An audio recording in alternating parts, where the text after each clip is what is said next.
but budget is increased expenses.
You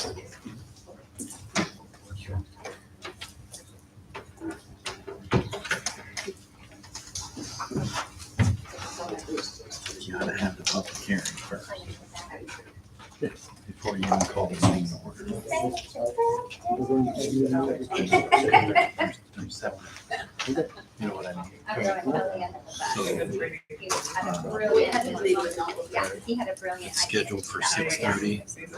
Just have the public hearing, pass a paper around, have everybody write their name and address that's not on the board because we already have those.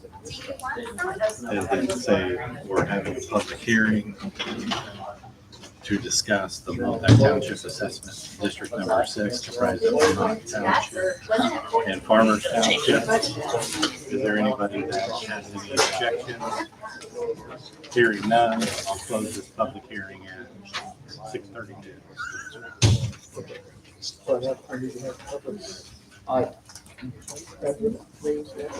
Yeah, just have them write their name and address on, just pass it around.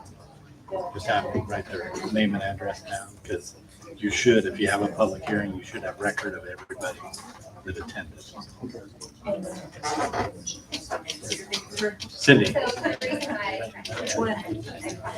Will you come here for a second? We should never be together. I know. Cindy 1, Cindy 2. How are you doing? And you'll just use this as your action. Yes. Enjoy life. So we need to That's what it's all about. pass the paper out. Everybody is here for the public meeting. No need to worry about Most public meetings, well, in all public meetings, you need to have record of who attended it. And then, so just have that pass around. Yep, just name and address. And then Cold, yeah. we'll go to the public hearing. And then if anybody has anything to say, you can say it. If not, then we'll close it and then we'll call the meeting. So that we aren't having a hearing inside of it. You know what I mean? Well, need to wear this down.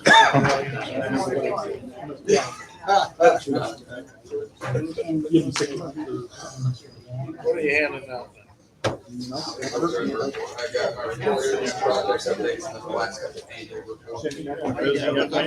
20, 30 minutes. What's that? 20, 30 minutes. I'll try to be quick. It's not always a good thing taking into the spot, whoever just to talk along. So I try to not do that. Keith Black, so happy there. So you can go ahead and open that public hearing now. Okay. Aye.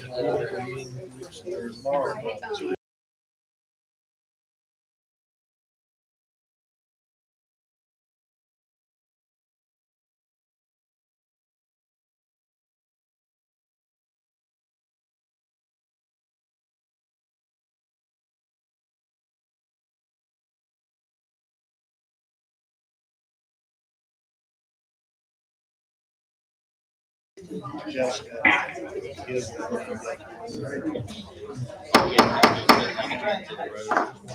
right, I bring room to order.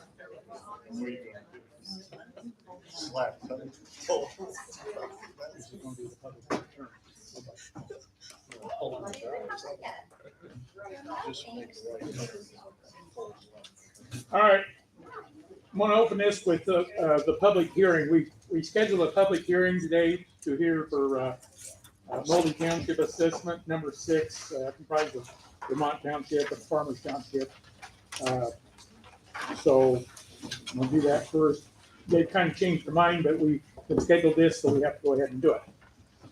So I'm going to open this public hearing. And let me motion to it. Nope, it's just a hearing. Okay. So is there anyone here to speak on this matter? Is there anybody here wanting to speak on the public hearing for Fulton Township Assessment for Vermont? You guys have in your packet this thing, them basic, the letter from their attorney saying the county, Vermont Township will not plan to have a representative present unless requested to do so. So they aren't involved in, they don't want to dispute it anymore. So back to you, boss. Okay. So, Hearing I guess, none. hearing none, I'll close the public hearing. And we'll move on to the regular agenda. Okay. That was easy.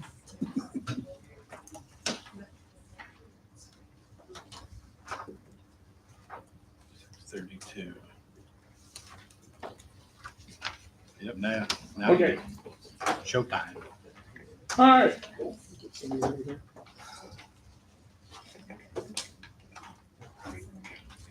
The paper you signed is just when we have a public hearing, we have to have names of everybody that's in attendance other than board members.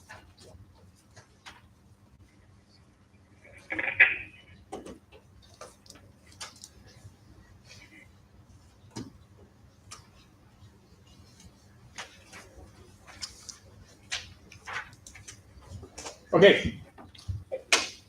We are ready to move on. Roll call, please. Arnett. Here.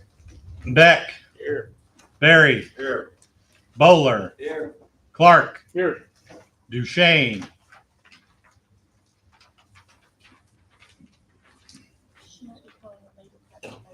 Thank you. Duquesne. Here. Hoke. Here. Hudson. Here. Kessel. Here. Coomer. Here.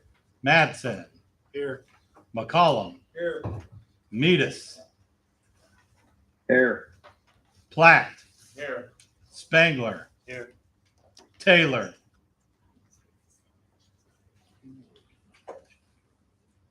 Thompson. Here. Williams. Here. And Wilner. Wilner. Quorum present. Okay, thank you. Join me in pledge of allegiance, please.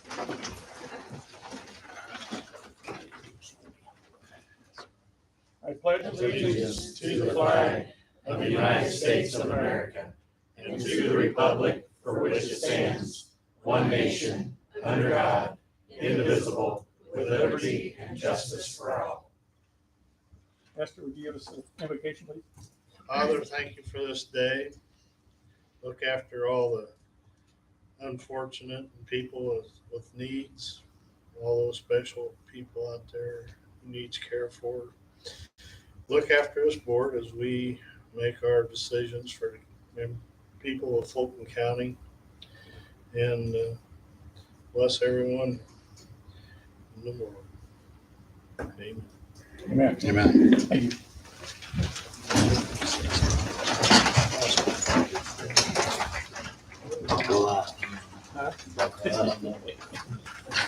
Wait till we're 60. Okay. All right, acceptance of the minutes of the regular session, September 13th, 2022. Bowler and McCullum. Any discussion? Call roll.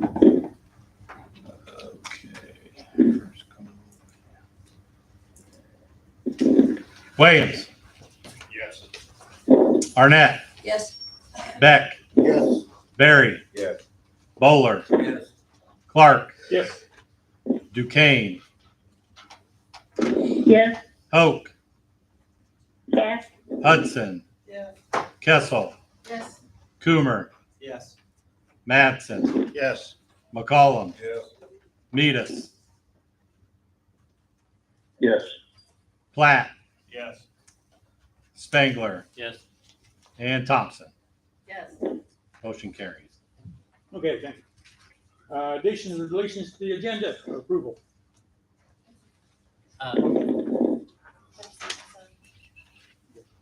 John? Action, finance, poll number 4. Hold on. Julie, with them withdrawing their, with Vermont Township withdrawing, the county board does not have to vote to Or do you want I that would done? prefer it just because this has been the only issue we've had with all 26 townships in Vermont. Okay, So we need to, okay, that's next on the agenda is the, yeah. Okay, so then I need a motion to accept the Mulvey Township assessment number 6 for Vermont Township And farmers. and Farmers Township. Okay. just a quick explanation. We had the public hearing because Julie sent out notices months back and every other combo, they assimilated very well and they accepted that. There was a dispute here. If there's by statute, if there's a dispute, then the county board has to enforce the supervisors of assessments recommendation. So that's why I asked if she wanted All the right, vote. So so I got a motion for Spangler, second by McCullum. Any discussion? Call roll. Arnett, Yes. Beck, Yes. Barry, Yes. Bowler, Yes. Clark, Yes. Duquesne, Yes. Hoke, Yes. Hudson, Yes. Kessel, Yes. Coomer, Yes. Manson, Yes. McCollum, Yes. Meadus, Yes. Black, Yes. Spangler. Yep. Thompson Yes. and Williams. Yes. Okay, thank you. Now additions and deletions to the agenda. Thank you, Roger. Sorry about that. Action agenda, finance, pull number 4.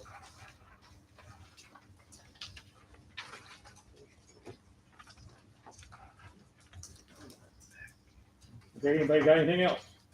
Laura? Roger, unless the state's attorney says otherwise, I do not think that we are ready to vote on the HFS CNA pay scale subsidy, which is under health. It's accurate. I reached out to Rick Stewart this afternoon. He said that him and you are still discussing it. So I'll give an update, but this needs to be taken care All right. I can't see why we can't get together here. of. Okay, anybody else? Okay, I get a motion to amend the amended agenda.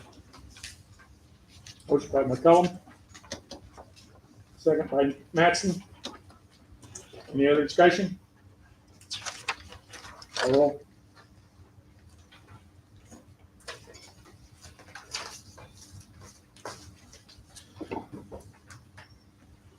Thanks, John. Beck, Yes. Barry, Yeah. Bowler, Yes. Clark, Yes. Duquesne, Yes. Hoke, Yes. Hudson, Yes. Kessel, Yes. Coomer, Yes. Madsen, Yes. McCollum, Yes. Meadus, Yes. Platt, Yes. Spangler, Yeah. Thompson, Yes. Williams, Yes. Arnett. Yes. Motion carried. All right, thank you. Announcements, communications, correspondence, Cole McDaniel spread quarterly report. Cole, good to see you. See ya. That's his last one. Yeah. Grab your one.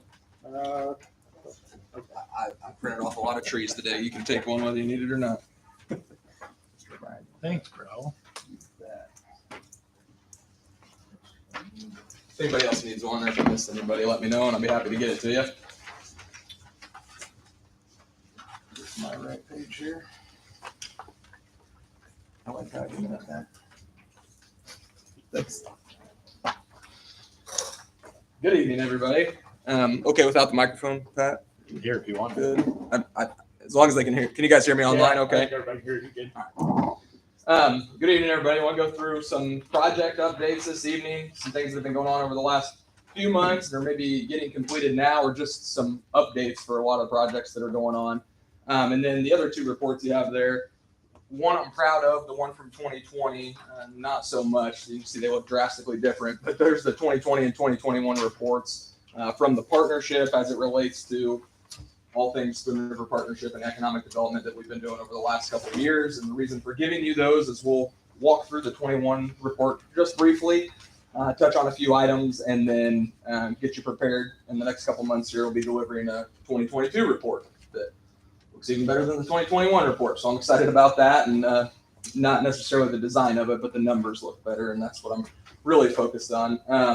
But to jump in, before we get into the annual report, jump in some of the project updates, let everybody know what's going on, and been a lot of movement going on here recently.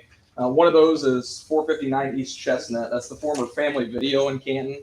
Has been purchased by Graham Health System and will be the new home to their convenient care location. They've grown out of their convenient care location in Graham Medical Group already, and made the move on that property, which we're excited about because I can tell you Family Video didn't want to sell that property. They want to lease them. Long story short, we were able to get a negotiation, get them around the table, and see a good project moving forward. They've already started construction, and their plan is to be open there by spring of 23.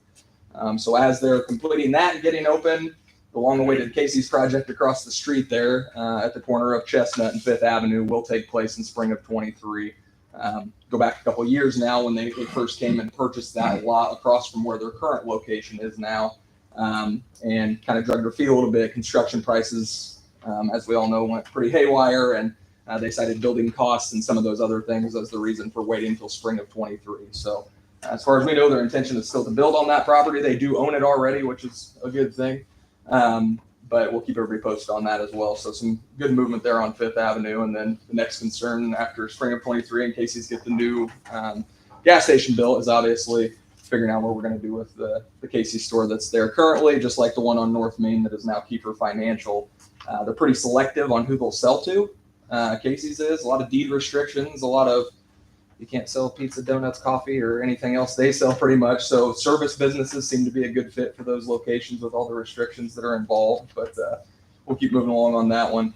A couple others, 147 White Court. It's actually a 12-unit multifamily building behind the E.P. Coleman building on White Court.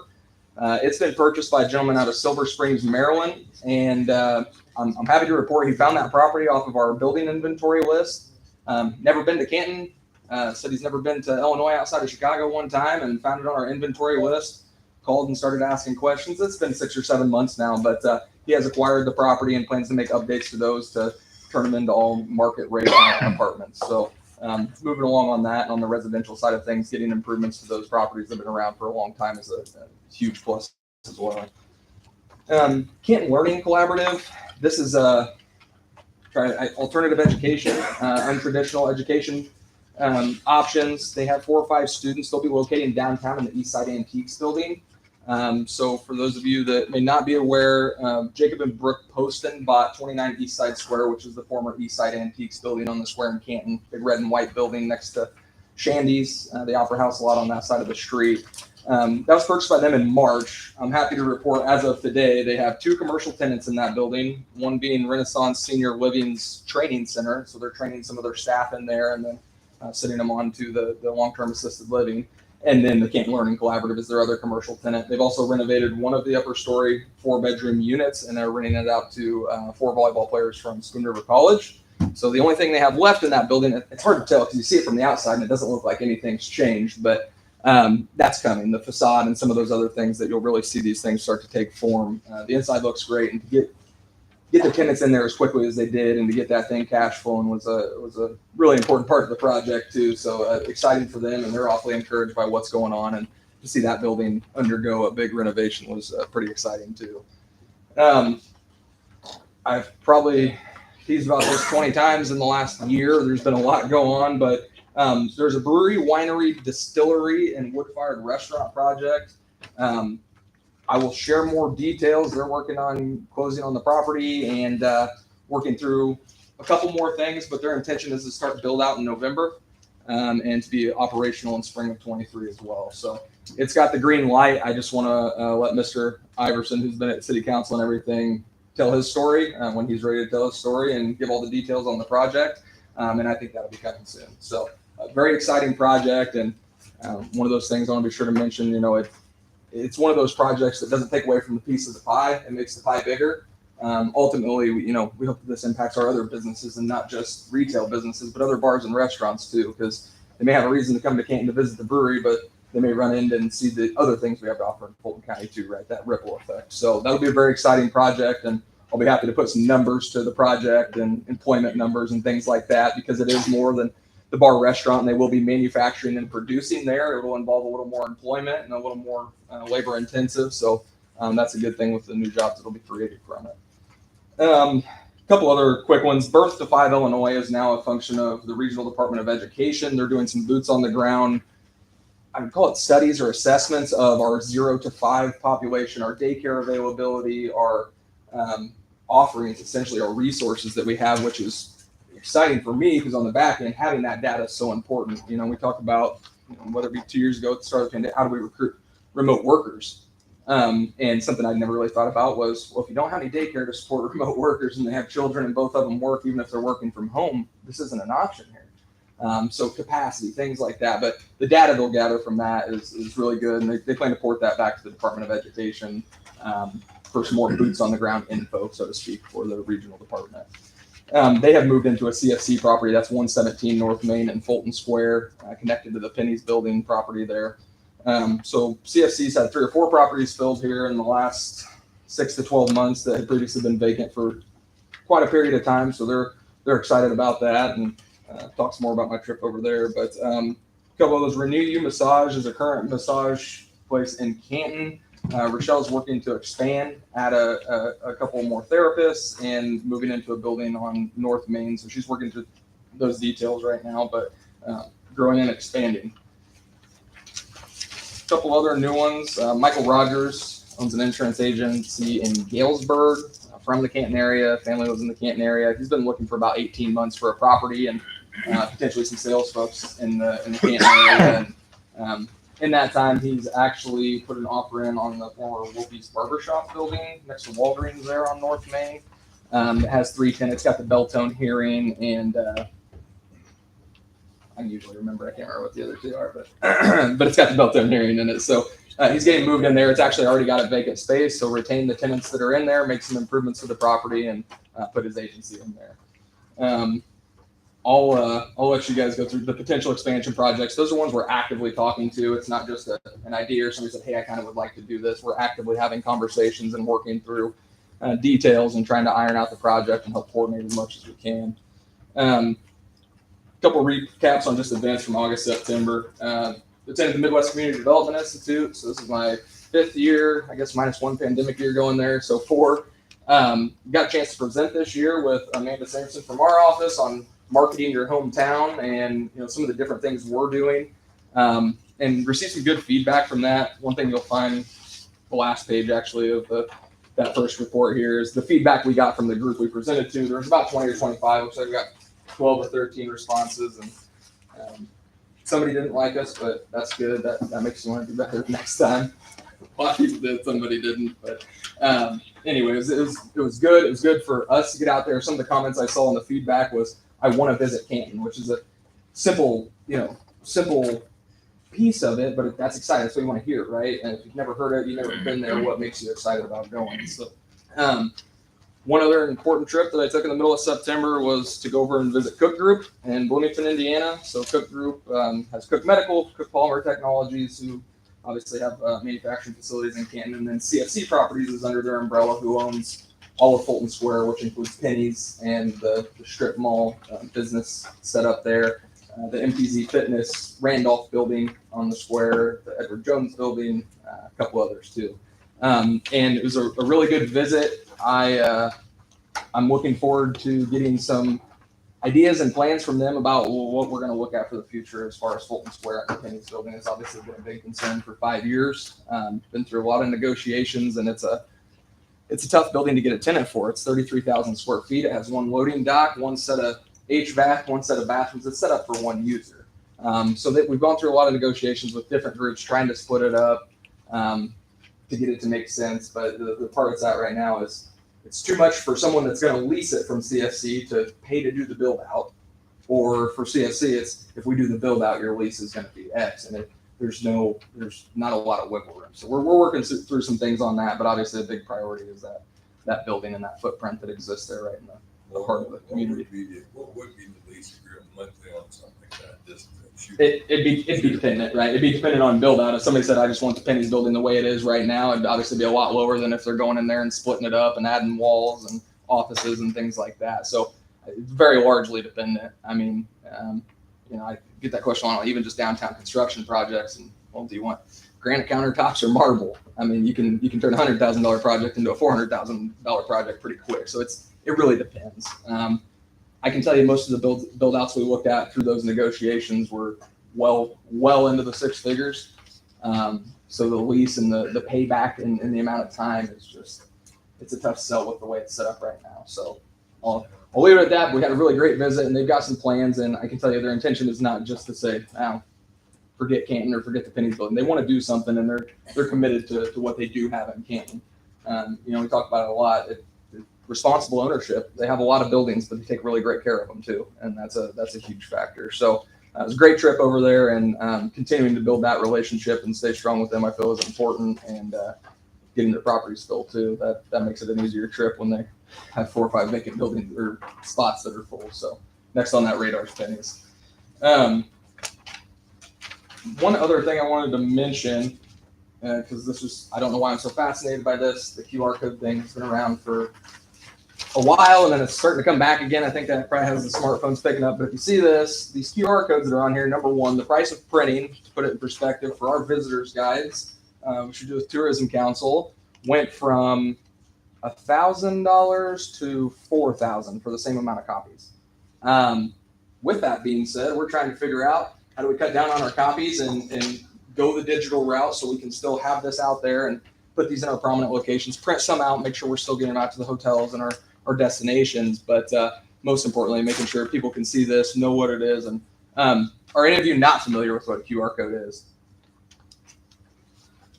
Good start. All right, perfect. And I won't explain it. But the good news is for the visitors guides, but the rest of our dining and shopping community guides, things like that, they're going to be available via this format too.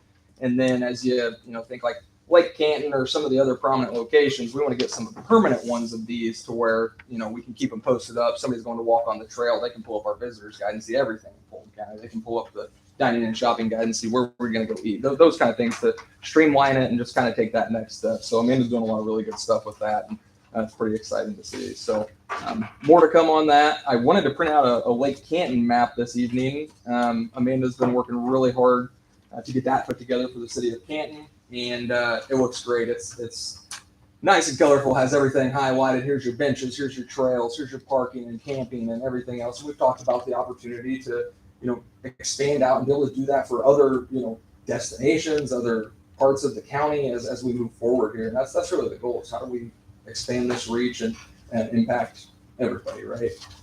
So that's really the goal. As far as the report goes, I just, again, wanted to provide you with the annual report.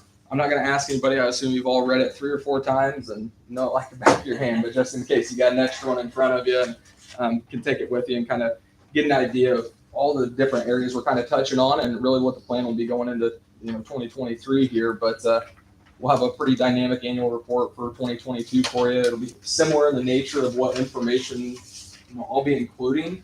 One thing that I would ask from the county board, elected officials, appointed officials, everybody is, if you go back through that report and there's something I'd like to see that's not in here. There's information I want to know more about that's not listed here. Where can I find that? Or is it something we can put in future reports? And there may not be anything, and that's great, but if there is, I want to make sure that we're including that and we're seeing the data that you guys want to see too. So I'm happy to answer any questions. I won't take up too much more time. Anybody have any questions? Thank you very much. Thank you, Cole. Thank you, Cole. Thank you. Thank you. All right. Proclamations, the Fulton County Disaster Proclamation. Anybody want to hear it? Motion to approve. Second. Thompson and Kessel. Call the roll.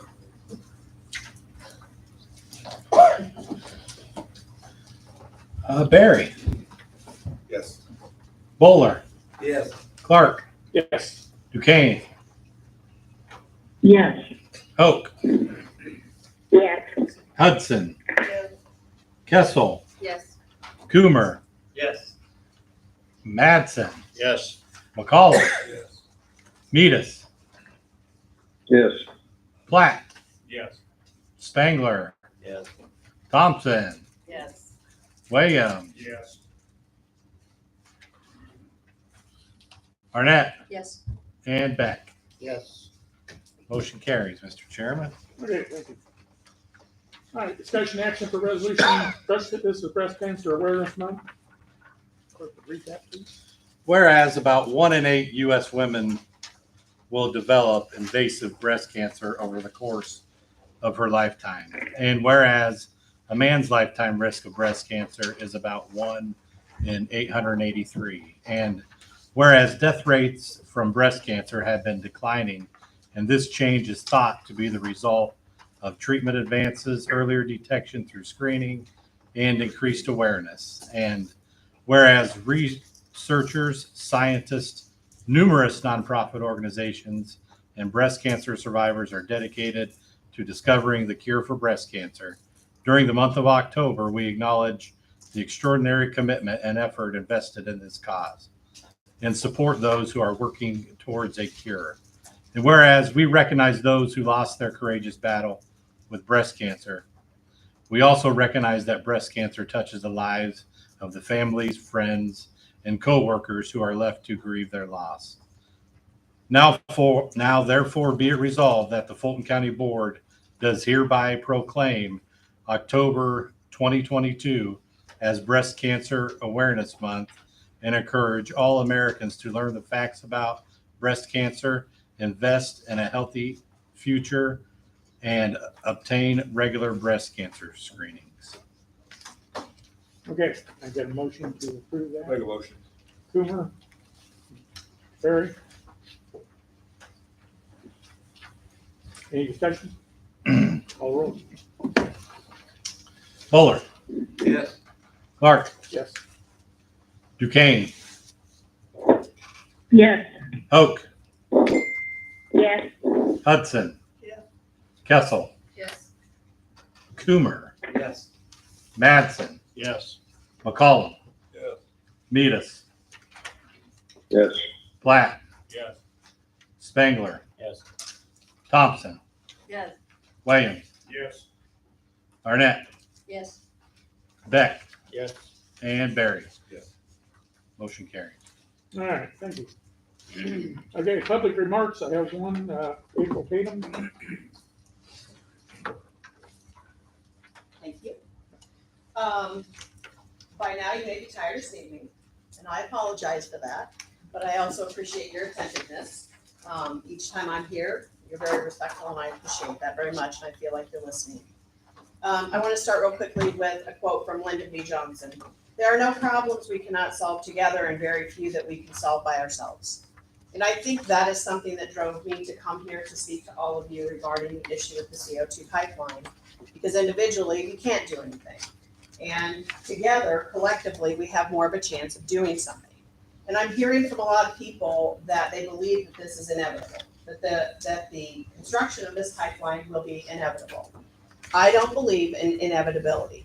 And I don't believe that most of you sitting in this room believe that either, because you would not serve a community the way that you do if that's truly what you believe, that things just happen and you just let them happen.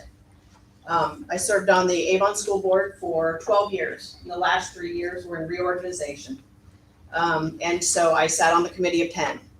And it was, I can certainly say I understand and recognize that you are not always the most popular individual when you make decisions, but you make the decisions that you believe are best for those that you're serving. And those are the things that I've always done. And so as I'm up here tonight, I'm going to have her pass this out, and you've heard everything, and I appreciate it. I know you've listened to it. I ask that if you flip that page up and you look at it real quickly, you will just see I'm asking, and I believe there'll be some action later. But once again, I just wanted to point out that there are solutions, and the solutions are not, I'm not asking you and telling you that we have the ability to stop this. That's not what this is about. But what this is about is coming together and making decisions that are best for our county. And part of that is the intervening process. The intervening process says that's the only way that you can get in front of the Illinois Commerce Commission in opposition to something.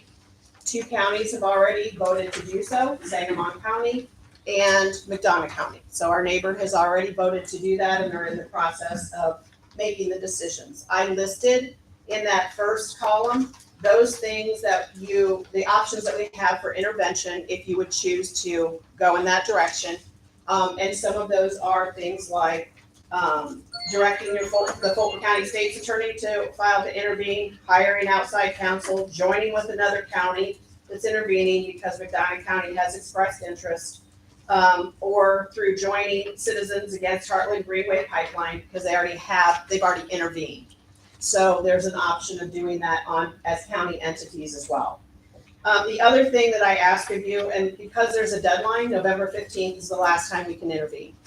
And then from there, it's more like the hearings begin at that point. So that's the last option prior to the hearings beginning. The other solution I feel to this is we have to have a moratorium on construction so that you can take a look at zoning, establishing zoning. And those are the areas that we really have to focus on. No matter what happens, if this does move forward, we need to be prepared for that in this county. And so we can look at the setbacks, which are going to be imperative. Zoning can also address impacts to farmland that result from pipeline construction, reduced crop yield, and severed drainage tiles. Update public utility permit applications to include CO2 pipelines and incorporate safety measures, required monitoring, and find a way to make Navigator pay for the cost to Fulton County that will result from the project, not only now, but as we go forward. As we have been told by Navigator, we will not receive any money. So I'm talking as a county. So the county will not receive any money because we do not tax pipelines. So those are things that we have to be aware of. This pipeline, if it is built here, is forever. So we have to be sure that whatever you're putting into these types of zoning, that it's something that we can move forward with. We can have consideration for things that we can't even really imagine sometimes as we move forward. So again, thank you very much. I appreciate all the time you've given me over the last couple of months, and thank you. Thank you.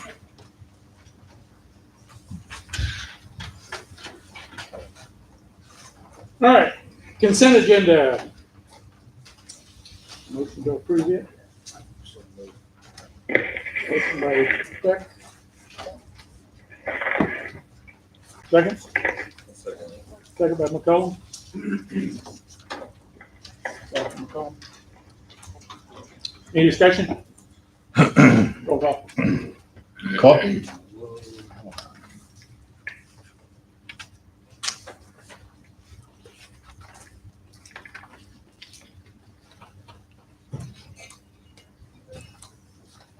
My fault, Roger, I wasn't ready.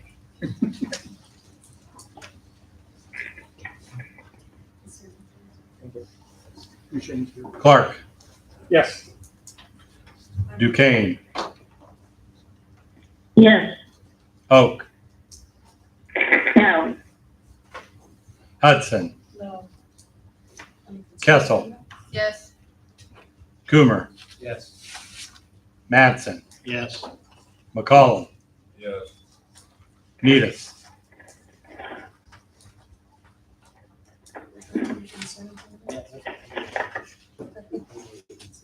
Nedis, Yes. Platt, Yes. Spangler, Yes. Thompson, Yes. Williams, Yes. Arnett. Just to reiterate, we are voting on the consent agenda, correct? Yes. Okay, yes. Beck. Yes. Barry. Yes. And Bull. Yes. Motion carried. Duchesne's here.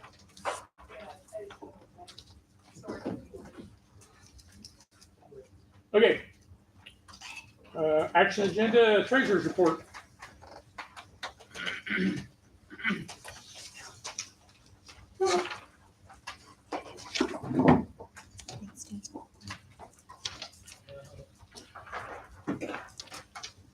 Good evening, everyone. Going to start off highlighting, like we always do, County General. For the month of September, we had $1,233,734.16 in revenue. Expenditures totaled $1,321,306.60. There were 3 pay periods in the month of September, is why there was a significant spike in the expenses. That's created a deficit of $87,572.44. In County Gen, just County Gen, we are looking at 2.9 million and change of a surplus. There is 6.7 million in change in assets for County General. The overall assets from funds 1 through feels like $1 million, but it's only 97,000 now because the 367,000 came in this month for the election equipment bond. At the end of last month, we had $43,806,760.05 under asset management for the county. Any questions on County General or overall assets for the county? Hearing none, okay, gonna dive right in to collections. We have distributed a little over 50 million, and there is just under 52 million right now with no more adjustments. But our assessor did say in the finance meeting, we have a drop dead date for anybody doing any other objections with their taxes. If they forgot to do a exemption, different things, if your constituents ask, I strongly encourage you to just please ask them to reach out directly to the assessor or the county treasurer. Let us take them over the last hump that we have with tax collection. So in terms of distributions, we're at a little over 95%. My office has less than 3% still to collect. We will not see all of that 3%. That leads me into a timeline. Judgment is on Friday, October 21st. I will appear in front of the judge at 11:30 a.m. for all delinquent real estate and mobile home taxes. The last day any Fulton County property owner can pay their taxes is on Thursday, October 27th. The payment must physically be in my office at 4 p.m. I do people some favors. I stay a little bit longer that day because inevitably there is somebody flying around that courthouse waiting to meet that deadline. The tax sale is the next day, Friday, October 28th, first thing in the morning. The legislators changed the real estate law. The max amount somebody can bid on interest is now 9% instead of 18%. Mobile home, they didn't touch that legislation, and it's still 18%. So most important takeaway, we are in the final stretch of the Levy 21 property tax cycle. All payments Thursday, October 27th, 4 p.m. in my office. Tax sale is the 28th, no exceptions. Everything will be sold that is delinquent, except for leaseholds or somebody that's under bankruptcy protection, because I am not by law allowed to sell their taxes. They go into forfeited status, which is 12%. Any questions? Go property taxes. Thank you. Thank you. All right, health, Laura, you want to know, you got something else?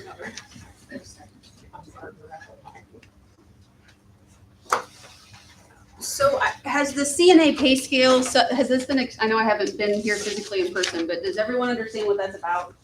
We keep getting pulled from the agenda. Yeah, what's the HFS? What's what? HFS. HFS, Healthcare and Family Services, Okay. Illinois Department of Oh, state? State. Okay. So I'll do a summary. So I think there was, governor had an executive order effective July 1 to give CNA hourly pay increase up to $6 an hour more than what they were currently making based on how many years of service they had as a CNA. We are opted into that program. We've been getting that increase in pay from the state since July 1. I don't think we found out about it till later in July. It's one of those things where you find out after the fact.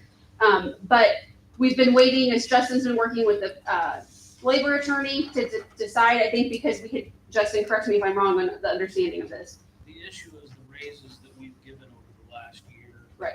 And So they're trying to determine if the raises we gave previously count towards that, or if we have to give up to the $6 in addition to what we've already given. So I think Justin and the labor attorney are working with the union attorney. The other piece of this is indefinite, but we don't know that it's forever. So if they pull that money back and don't pay us that increase 2 years from now, or 6 months from now, or whatever the case may be, we've got to figure that out. Obviously, if some of our CNAs get $6 more an hour, there's going to be some wage issues with our CNAs and LPNs and potentially RNs. So there's a lot of factors that are going to be impacted by this. But we are losing staff, and we are not getting applicants, and we are paying a staffing agency $30,000, I think, either in one payroll period or last month, one or the other, because CNAs are not coming to work for us because they can go anywhere else in the area where they're getting the $6 more an hour because we haven't been able to figure this out yet. So I don't know. I mean, if it were up to me, we would have a different labor attorney working on this. That's my opinion, but that's just my opinion. But we got to get this resolved. So that's why it keeps getting pulled, because we're waiting on, right? Yep. Justin, anything? I've been in contact several times, and I just keep getting the same answer. So would you be against us having a different attorney step in and take that, run with this? At this point, yes. Well, Okay. okay. So a couple of updates. Health Department is doing the bivalent boosters, and they've seen an increase in clinics. They're doing those vaccines on Monday, Wednesday, Friday, if anybody wants one. Clayburgh had a complaint survey last week. They exited without finding. They have been doing a fundraiser for Cass Putman the last few years and raised $4,400 in September for them, so that's helpful. And we've currently have one positive staff member that has COVID, but no positive residents, and 41 residents currently. Questions? Yes. Any- I just have one question. Yeah. Prior to this governor's mandate on this rate increase, what was the problem with the CNAs going down prior to that, or just since the $6? Well, there were issues prior, but as you remember, we kept increasing the CNA Right, I pay to remember. try to address that, because there's just a We healthcare shortage in raised the general. pay $2 twice. Yeah. And that kind of, Just a national shortage, basically. Yeah, we had issues prior, but we were getting better since we had caught up, Right. but now it's bad again because we're not paying near what some of the people around us are paying. We lost the daycare center in Cuba. Is that something we should look into getting some help with so that they have somewhere to put the kids? Do you hear that's an issue for employees not having a daycare center in Cuba? Maybe it's an issue, but Tammy's hasn't heard anyone say that it is an issue. I don't know if that's the law. Questions? okay, thanks, Juan. Thanks. Good. Good. All righty, highway, Nestor.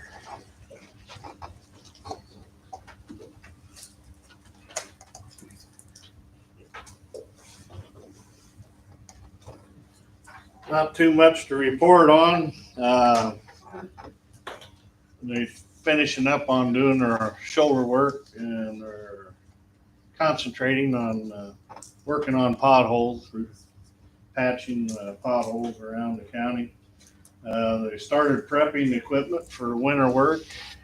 It's about time for snow to fly here one of these days. They're working on that, and they're also getting materials in to fight snow, salt, and what have you. Any questions? Danny? I just got a comment from over the last couple of weekends on the scenic drive where I was a vendor. I had many people compliment the highway department to getting County 2 open prior to the drive as quickly as they did. Because they thought it was going to be shut down during the drive, so they just wanted to make sure that the county highway department got things. Yeah, they had a little guardrail issue, but they got it worked out. Got it open.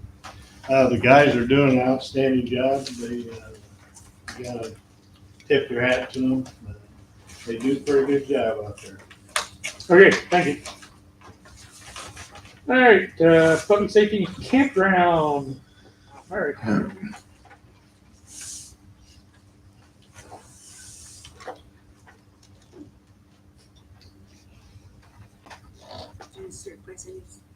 Hey, good there. Okay, we're in discussion action of jail meal bids for the next year. We got 2 bids. One was from the Adair for $15 a day, and Clayburgh was $12.75 a day, so the committee voted on accepting Clayburgh's bid, $12.75 a day. So, I make a motion. Motion by Shane, second by Coomer. Any discussion?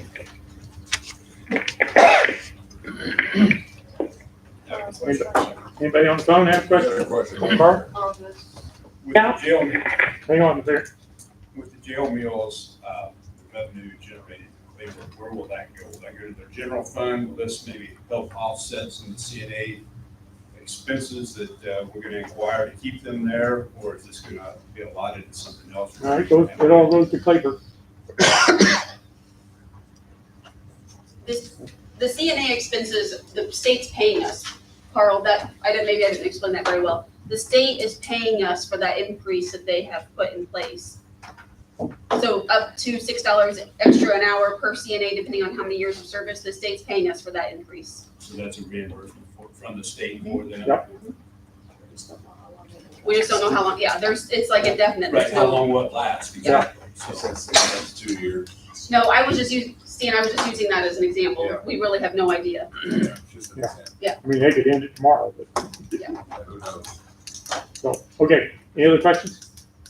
I guess the only thing is you'd worry about, you can't take it away from them once you give it to them, so hopefully this jail meal will help offset some of that down the line. I mean, I don't think there was a lot of profit built into the jail meals. I mean, I think it's what the costs are and to have the staff to do it. So I don't think there's a huge margin there.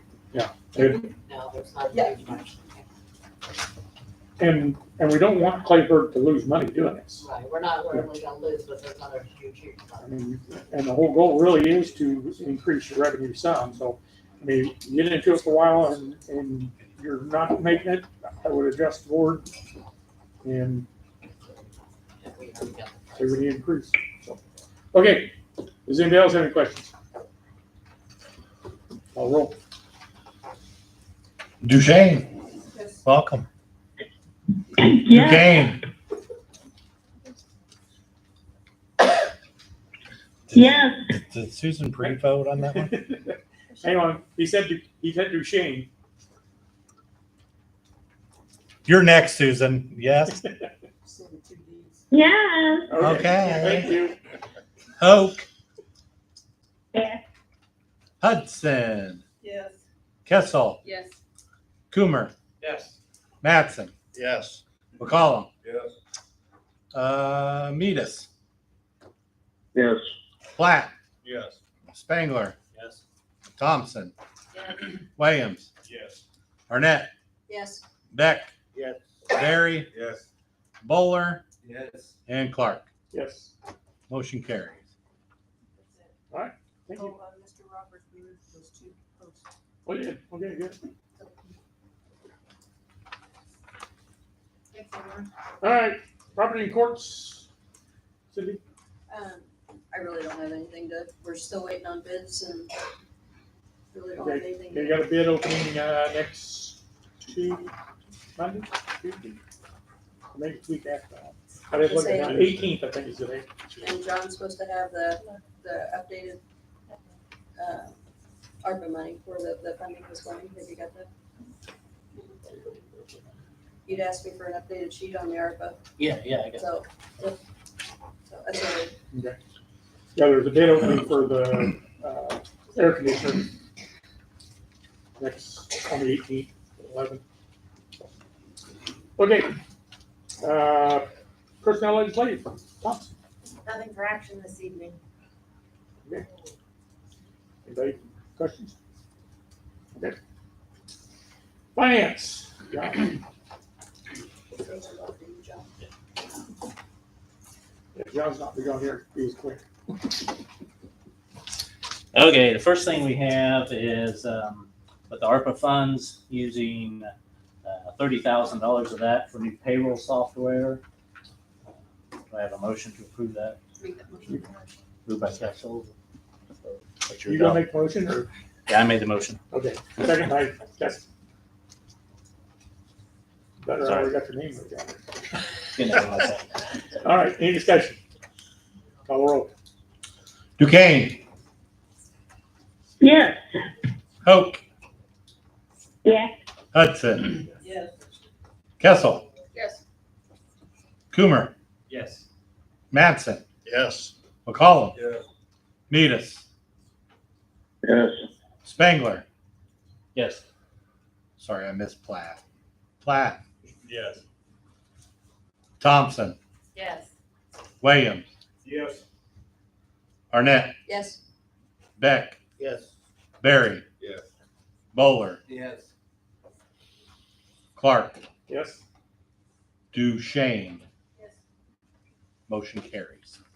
I'm gonna hold you to one mistake. Okay, the next Now I'm cleaner. That other two page was a items, wreck.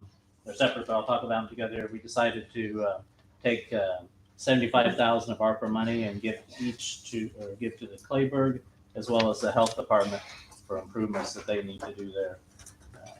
So I'll move that we appropriate 75,000 ARPA funds to the Clayburg. I'll second that. Second. I'll do Kessel again. Any discussion? Call roll. Hoke, Yes. Hudson, Yeah. Kessel, Yes. Coomer, Yes. Mattson, Yes. McCollum, Yes. Medis, Yes. Platt, Yes. Spangler, Yes. Thompson, Yes. Williams, Yes. Arnett, Yes. Beck, Yes. Barry, Yes. Bowler, Yes. Clark, Yes. Duchesne, Yes. Duquesne. Yes. Motion carries. Okay, then I'll move that we appropriate 75,000 of ARPA funds to the health department. Second by Beck. Get Barry. Any discussion? Okay. Donna? What are they gonna do with this money? They have a long list of capital improvements. I assume it'll go to. We're not gonna tell what the list is. Well, eventually they have to submit the bills to us, so that we know what they spent it on when they're approved. I know one of the items is the building needs a new roof, Yes. and that's very expensive. But that was like $2 million. Yeah. Parking lot repairs. Parking lot, There's several things. there on was, they've got a pretty extensive list of things that needs to be done. Didn't they get funds of their own from the pandemic? It did, but they were, Like ARCA? they did, but a lot of them were specific to like contact tracing or very specific COVID related uses. You may have, I don't know if she can hear me, John. Did you hear that, Susan? Yeah. Or Vicky, I'm sorry. Yeah, I think you- Okay. I think it picks up pretty good. Did Okay, you have a question, Dan? Danny, did you have a question? I had the same face. Okay. Anybody else? Call roll. Hudson, Yes. Kessel, Yes. Coomer, Yes. Mattson, Yes. McCollum, Yes. Medis, Yes. Platt, Yes. Spangler, Yes. Thompson, Yes. Williams, Yes. Arnett, Yes. Beck, Yes. Barry, Yes. Bowler, Yes. Clark, Yes. Duchesne, Duquesne, Yes. and Hoke. Yes. Motion carried. All right, the last thing I have is we are eligible to receive $100,000 from the Local Assistance and Tribal Consistency Fund. I will move that we accept that. Motion Spangler. Second by Arnett. You want to explain any more of that, Stacy? Sure, if you would like me to. I would love you to.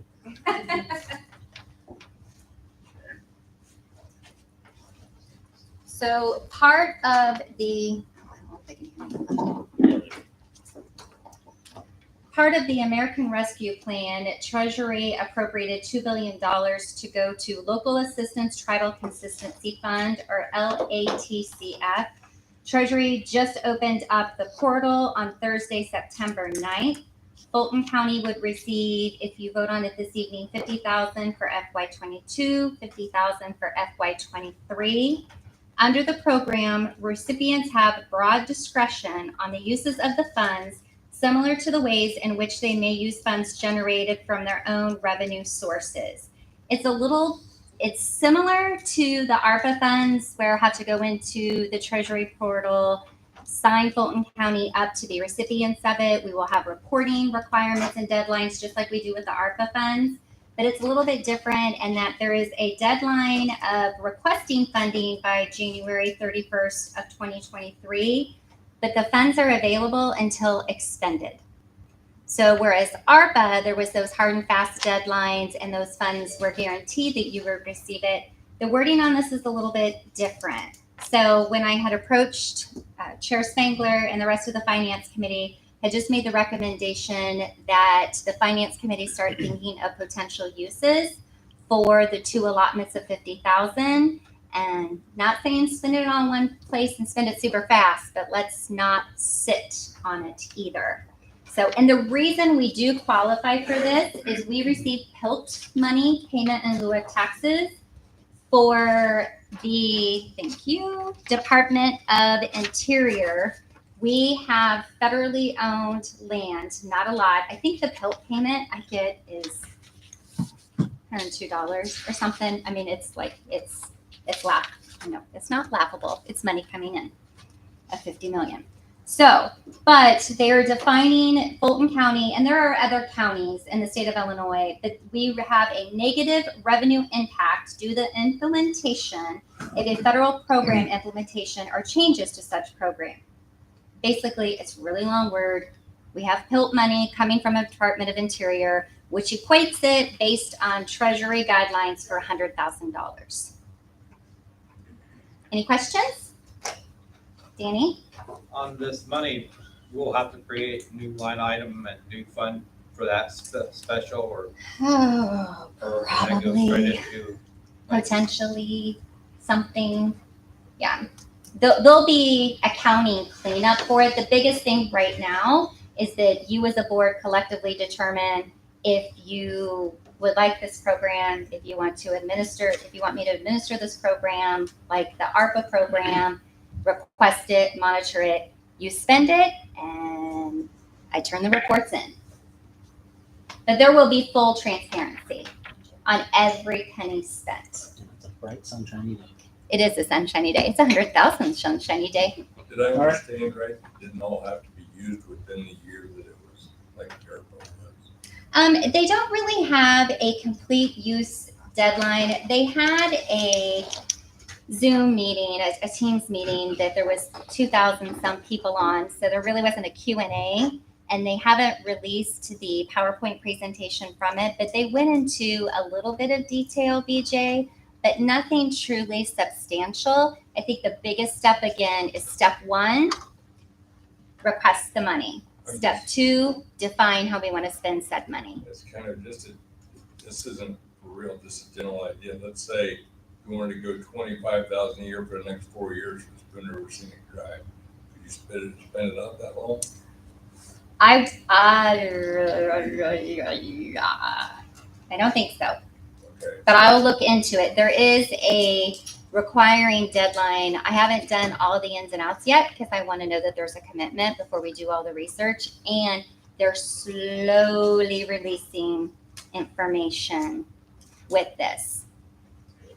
So But again, there'll be full transparency. So more than likely, Finance Committee will take the lead on determining what project or projects, run it up the food chain to you all as a board collectively.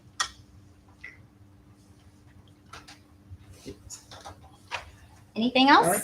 Anybody else? Anybody on the phone got any questions?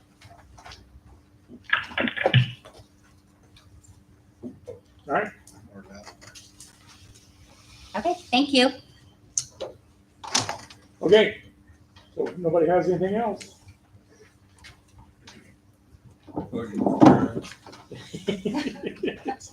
All right, call the roll. Kessel. Yes. Coomer. Yes. Madsen. Yes. McCollum. Yes. Meadas. Yes. Platt. Yes. Spangler. Yes. Thompson. Yes. Williams. Yes. Arnett. Yes. Beck. Yes. Barry. Yes. Bowler. Yes. Clark. Yes. Duchesne. Yes. Duquesne. Yes. Hoke. Yes. And Hudson. Yes. Motion carried. Okay, thank you. That's all items. All right. So, community development, Bowl. Wow, you got a list here. Let's see who you are.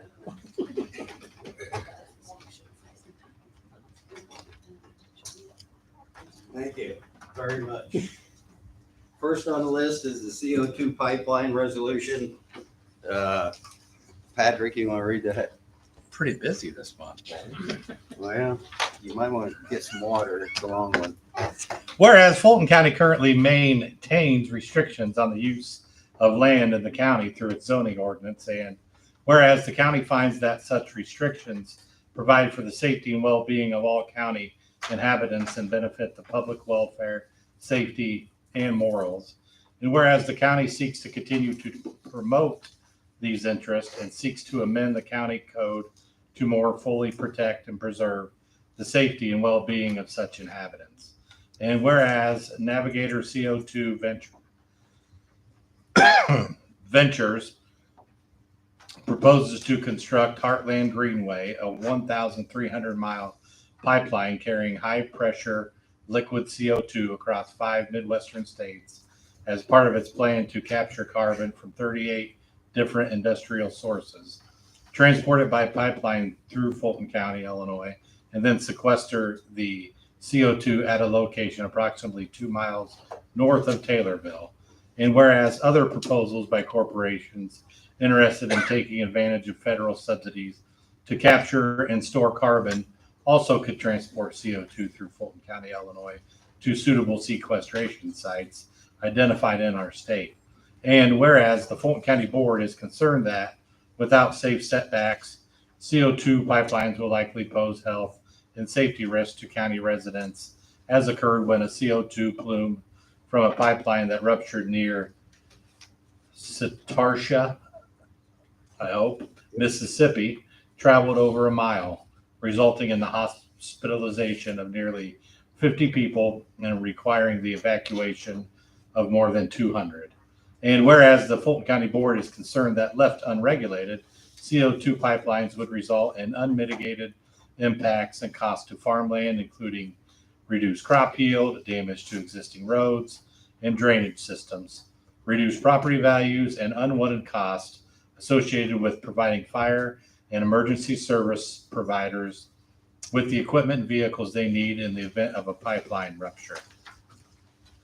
And whereas the anticipated reduction in property values and the hope,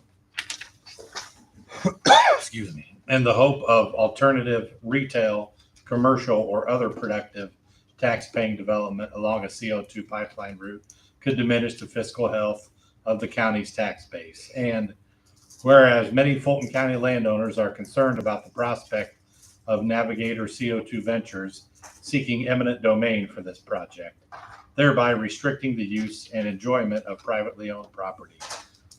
And whereas no application to construct a carbon pipeline through Fulton County is pending before the Zoning Board of Appeals or County Board, And whereas the county seeks up to 6 months to fully evaluate the impact of construction of a carbon pipeline through Fulton County and to prepare zoning regulations for CO2 pipelines that protect the health, safety, and welfare of county residents.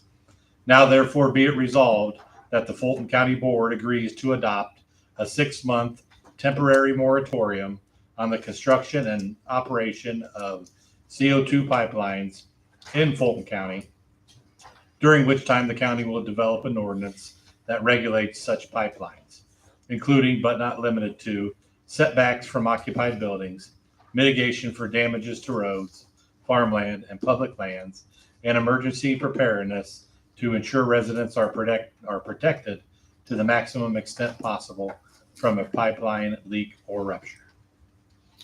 Thank you. I would like to make this a motion to approve. By Buller, second by Hudson. Is there any discussion?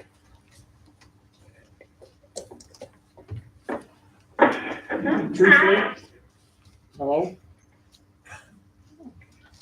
You have a question? Yep. Okay. Truthfully, I don't know if this is a good thing or not. I don't know much about the CO2. It kind of come on the radar here about maybe 6, 8 months ago. And so, really, I guess I would like more time to talk. And I'm not even going to be here to even work with it. So, on the next board. But I guess I'd like more time to have the county to look at this and see whether it's good or not. And I don't even know if this is going to even work. It's might not even be worth the paper it's read on. But, so, Carl? Way we determine a 6 month, is that long enough? I mean, is this? We hope so. Are we gonna have to bring it up after, once we get close to 6 months? See a movement on that quick, but. Right. Now, there's a lot of questions, especially like on the setbacks. We don't know if a mile's good enough or is it too much. That's why we can't go ahead and just throw a number out there, because a year from now, it might not be enough. So we just need more information. Okay. Cindy? To say that it is worth the paper that it's written on, because the biggest thing you're making a statement here is that you as a collective are making a decision.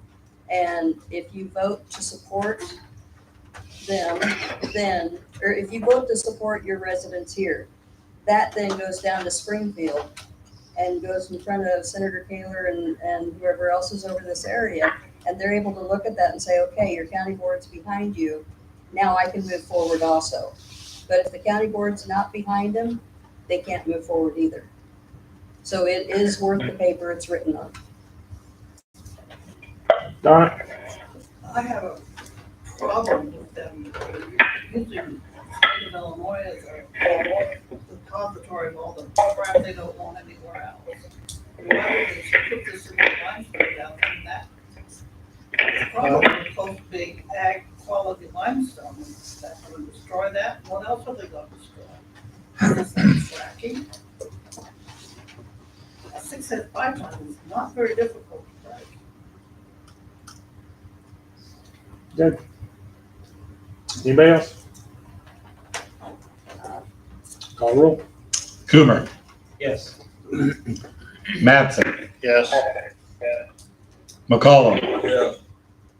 Meadus, Yes. Platt, Yes. Spengler, Yes. Thompson, Yes. Williams, Yes. Arnett, Yes. Beck, Yes. Barry, Yes. Bowler, Yes. Clark, Yes. Duchesne, Yes. Duquesne, Yes. Hoke, Yes. Hudson, Yes. and Kessel. Yes. Motion carries. Okay. Susan, Secondly, can you mute your phone while you're not on there? Picking up a lot of background from you and that. I just muted it. Okay. Thank you. All right, secondly, Stonebridge subdivision, Luann Grigsby. Everyone should have got a map in your packet. and everything's marked, everything's paid for. And I'd like to make a motion to accept this. Motion by Bowler. Second. Lisa. Mattson. Okay, any questions? Call roll. Mattson, Yes. McCollum, Yes. Medis, Yes. Platt, Yes. Spangler, Yes. Thompson, Yes. Williams, Yes. Arnett, Yes. Beck, Yes. Barry, Yes. Bowler, Yes. Clark, Yes. Duchesne, Yes. Duquesne, Yes. Oak, Yes. Hudson, Yes. Kessel, Yes. and Coomer. Yes. Motion carried. Okay. Last thing I have, employment agreement, zoning director. What we have done is just rolled over the language in the previous 2-year contract, added a 3% raise for this year, 3% for next year. And I would like to make a motion to accept this. Thompson? I have a motion to amend the contract. I'm gonna get second first, then we'll do that. Coomer? Okay. Now you can do. Okay, anyway, I would like to amend it by deleting the reference to the compensatory time in section 3.5 and remove any reference to compensatory time. And the term of agreement it isn't defined. It says 2022. I assume you mean it to be a year or two from now. I noticed that too, since the salaries for 2 years, on the first page, Steve, it says that it's through November of 2022. I assumed it was supposed to be 2024 based on the salary that's included, but it wasn't updated. Okay, yeah, it should have said 24. Was that it was intended to be a 2-year contract? Yes. So those two amendments. Okay. Couple. All right. Do I have a second? Second by Platt. For the amendment. Roger, I have a couple of questions whenever that Okay, makes sense. hang on a second. Okay. Lost my page. Okay. So you got Is that an amendment to the contract by Thompson Thompson for a second from Platt? and a second from Platt.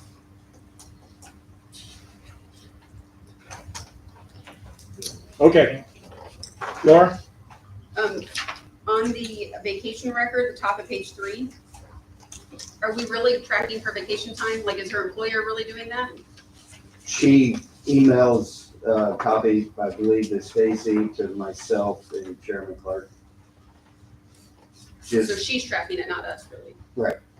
Okay, it says here that we're tracking it for her. I just didn't think that we normally did that unless it was a department head, and since she is. I don't know what to tell you. I mean, it just, I make sure it's accurate. I don't It's being tracked basically by her, and, you know, you can Approved by- review it from 1 month to the next and see that It's it's approved by the aligned. committee. And then, I said this before, I'm just gonna say it again. I've never understood why the zoning officer has a vehicle to drive back and forth from home to work. I understand if she had to be somewhere first thing in the morning to take it home the night before to go straight to a meeting, but I've never understood why the zoning officer has a full-time vehicle 24/7. Doesn't seem to It's not be. in her contract. It says she gets to No, drive it's- it home. I No, think they just allow it. that's not the contract. It's not in the contract. So, is she? Yes, she is. Okay, so we're just letting her, but she's not supposed to be? Well, when this came about, and it's been a few years now, she says that she does a lot of work at that end of the county. in the mornings. So rather than drive down here, get a vehicle, then drive back up there to do it, that she would just start from home. If she had properties to look at, things like that. She used to stop and pick up the mail at the health department. That doesn't happen anymore, I don't think. And we won't go into that anymore because I'm not happy with them over the whole thing, but, so. I mean, It's up to you. I mean, you know, if people have a problem with her doing it, I mean, it should be brought up and. I don't know what others think. I've just always not understood that. It didn't seem to me to be a position that would have a vehicle to drive back and forth. She always did it before I was chairman. I never questioned it. You know, and the opposite can work too with her being in the Farmington area. Say it's 2:30, she has to leave there, come back to Lewiston, get her vehicle, go home, and then the next day, if she's not done, do the exact same thing.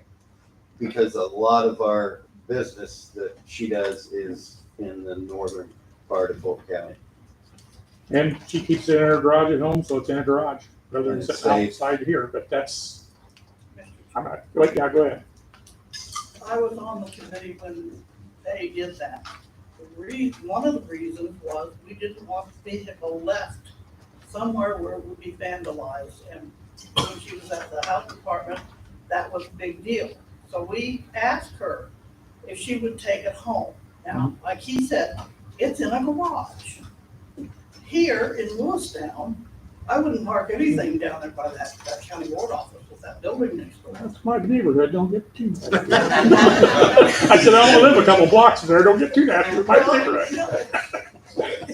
You know what I'm talking about. But, yeah, I understand. But, you know, It it does was happen. our request that she take it home so it would be not vandalized. And, Yeah. and at one time, she even had a GPS in that vehicle. The only reason it was taken out was because, the county highway engineer threw a fit. We liked it in there, and so did she, so that if something happened, we could at least find that vehicle. I'm sure you could probably put that in, we should probably still have them somewhere. I don't know where they're at. But that's where it started, was to keep, and she Okay, keeps it safe. all right, Mary? I don't see a problem with it, because she goes quite a few, areas more than. First, I haven't seen a problem. Well, like I said, it's not in this contract, so if you guys down the road, you want to change that, that's entirely up to the board. Danny? I just got one comment to say about the vehicle issue. With her taking it home and leaving from home, that's probably saving us some money as far as overtime in the long run, and or mileage possibly, running back and forth, where we would have to pay her that excess mileage. We don't We pay her are mileage saving.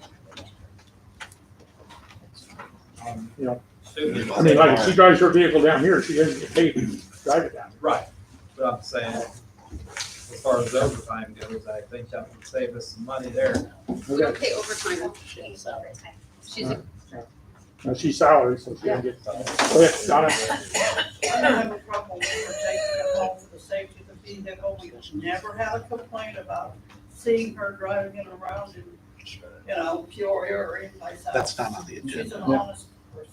So for Okay, the record- Chairman, Read the our contract. discussion right now needs to be about the amendment. Yeah, Yeah, Okay. read the contract. all right, yeah, that's a discussion for another time, move on.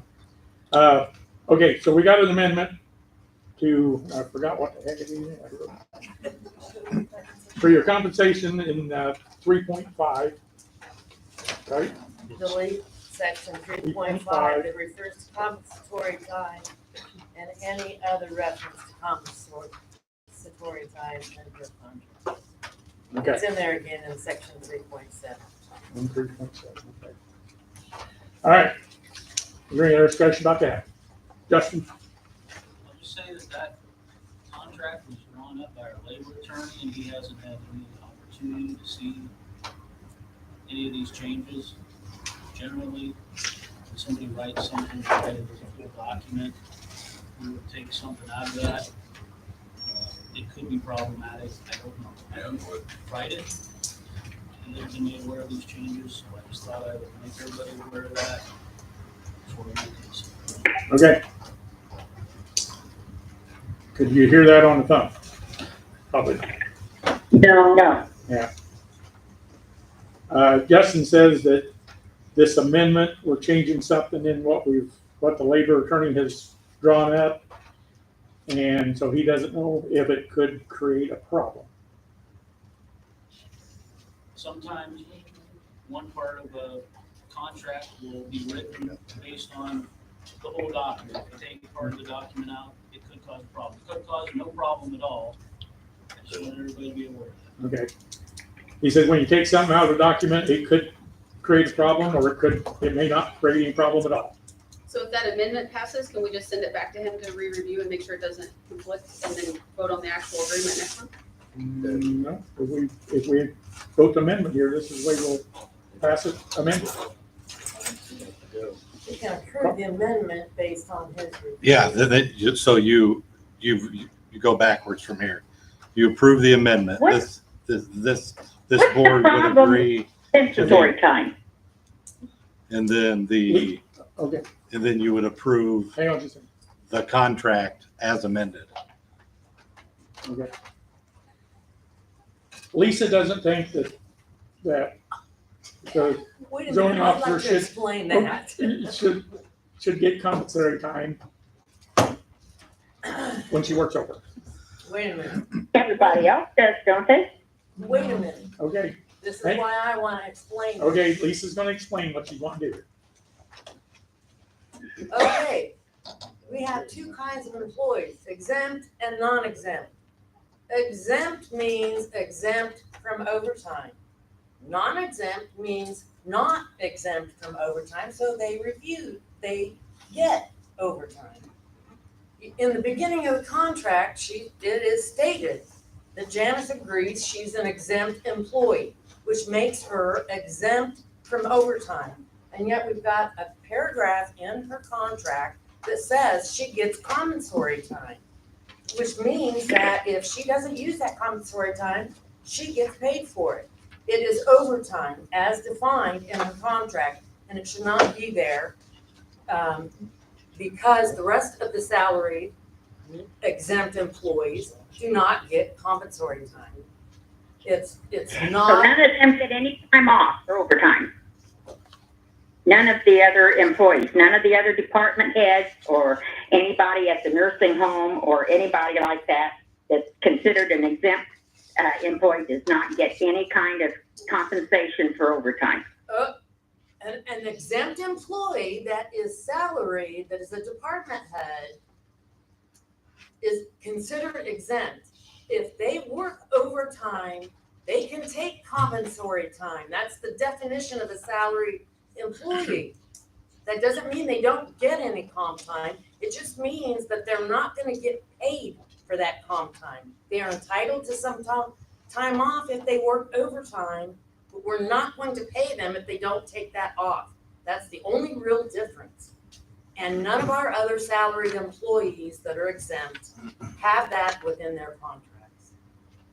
Okay, Carl, you got something? I think she explained it well.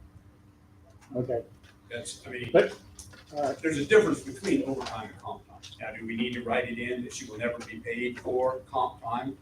You can't expect them to work over their 8-hour period and not be compensated. Steve, how much has she been paid over the last 2 years? Never. She doesn't want money. She wants, and what we're talking about on community development, she gets an hour and a half.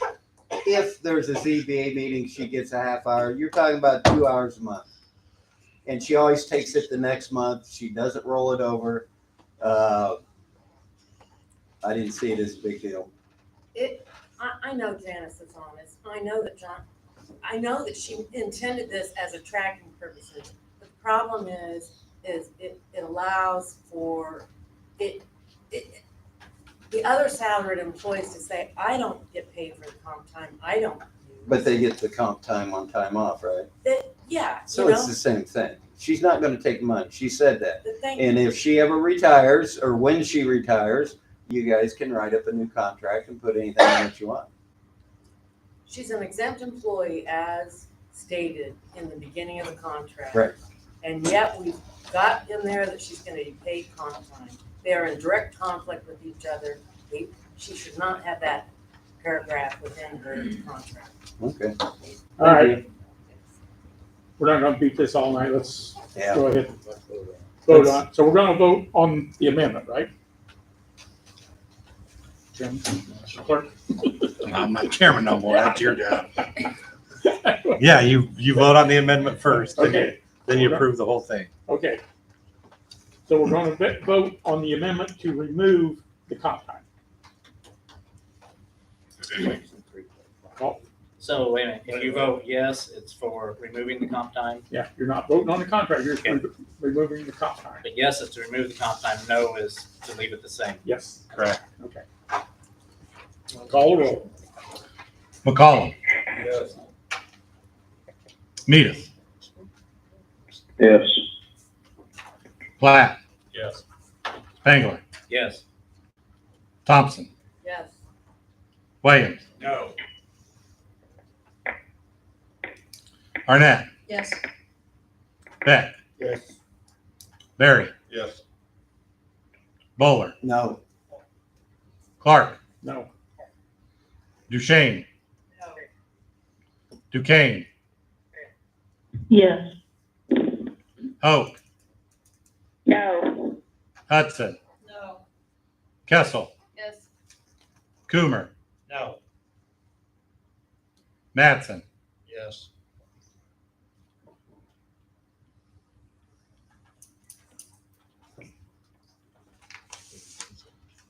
Eleven to 7 in favor of the amendment.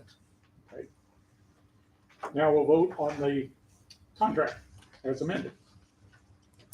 But with the stipulation that somebody needs to make a motion that we aren't approving this contract, because that's not what was asked of the state's attorney. It was to be sent back to the labor attorney, if I'm.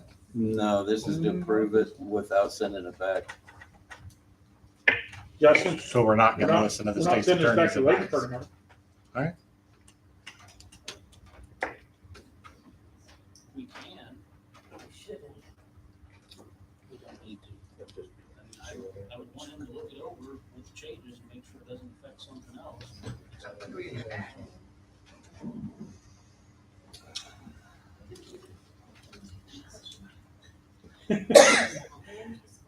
Williams? One quick thing, we can clear this up real quick. It's the same comp time, it's called flex time. I tried that and she It's taught me. always flex time, it's been used for it, and it doesn't say anything about being paid for it, it's flex time. Right. It's basically the same thing. I like the word better though. But, Dan? but flex time, you don't get time and a half. You get time and a half of comp time, it's whether we're paying her money at the end of the year, if she doesn't use her comp time. Say she acquires so much comp time at the end of the year, well, I didn't use it all, I want paid for it. Flex time doesn't have any financial value to it. Okay. All right. Danny? Your question? Two parts comments here. Last time we voted on an agreement with her, we had the same argument, whether or not she used comp time, she used it all up.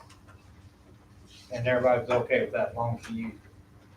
But then there's the argument that there's no one in the office, because we don't have an assistant to assist people on the zone. Yeah. So that was an argument.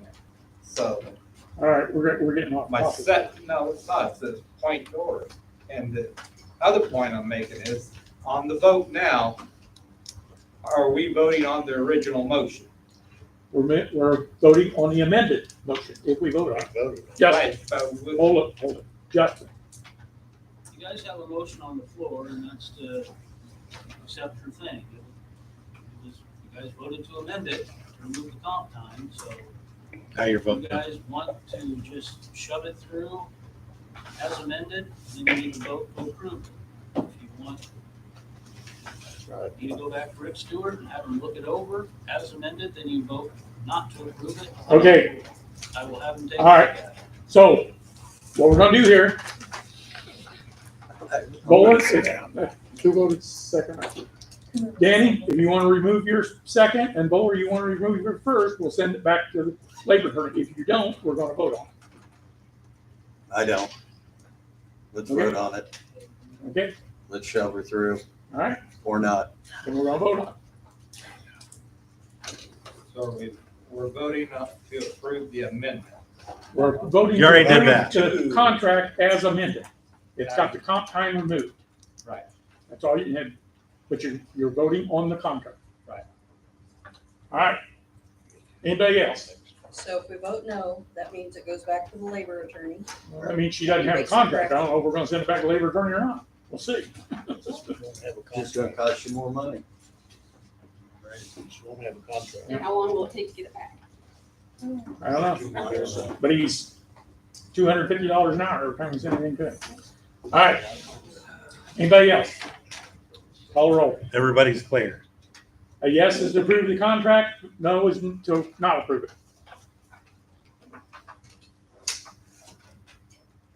Good, boss. Yeah. Roll. Metis.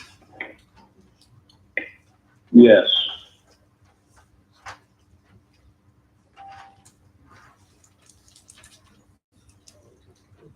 Platt. Yes. Spangler. Yes. Thompson. Yes. Williams. No. Arnett. Yes. Beck. Yes. Barry. Yes. Bowler. Yes. Clark. Yes. Duchesne.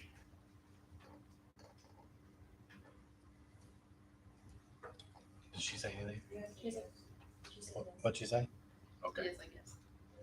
Yes, Mary? Still in here. I'm going yes. Yeah, she said yes. Duquesne. Yes. Hoke. Yes. Hudson. Yes. Kessel. Yes. Coomer. Yes. Mattson. Yes. And McCollum. Yeah. Motion carried. Okay. Thank you, fine. That's all I got, by the way. I'm glad. Thank God. We only ate up half an hour there. Okay. Moving on to the budget. Discussion action for the FY 23 budget. Approval for public review. I'll get a motion to send it for public review. Motion by Bowler, second by McCollum. Anybody got any discussion?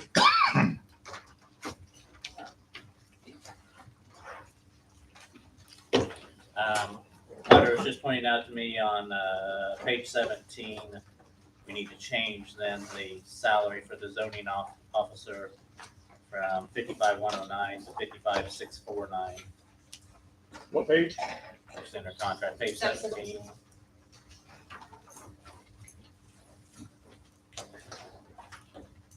What are we changing? The zoning officer salary to match the contract. Oh, okay.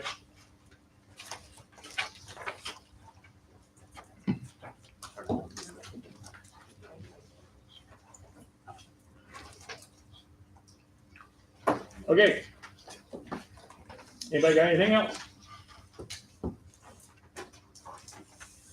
Nobody? All right, call the roll. Platt. Yes. Spangler. Yes. Thompson. Yes. Williams. Yes. Arnett. Yes. Beck. Yes. Barry. Yes. Bowler. Yes. Clark. Yes. Duchesne. Yes. Duquesne. Yes. Oak. Yes. Hudson. Yes. Kessel. Yes. Coomer. No. Mattson. Yes. McCollum. Yeah. And Metis. Yes. Motion carried. Okay, no executive session needed. Just to remind y'all, next month is election day on the board day. So we will be moving the November board meeting to November 15th, 2022 at 6:30. Anybody got anything else? All right, I need a motion to recess this till our budget. Motion by Bowler. Second by Hudson. All roll.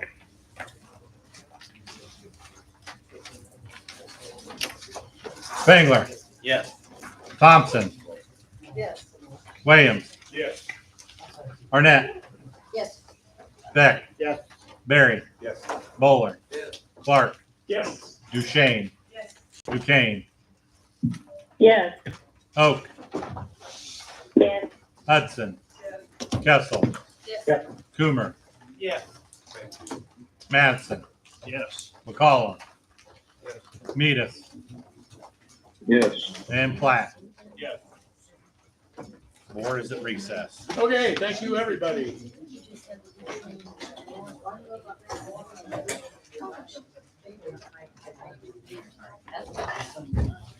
All right. I guess the question is, do finance to be?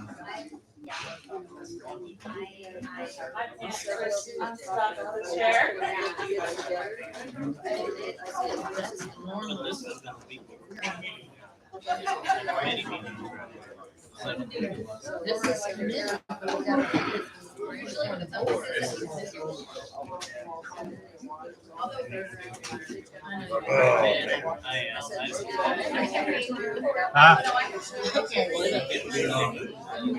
All day long. Or how are you? Doing well. Good. Slow. I would say we'll have We have that permanent vote by mail.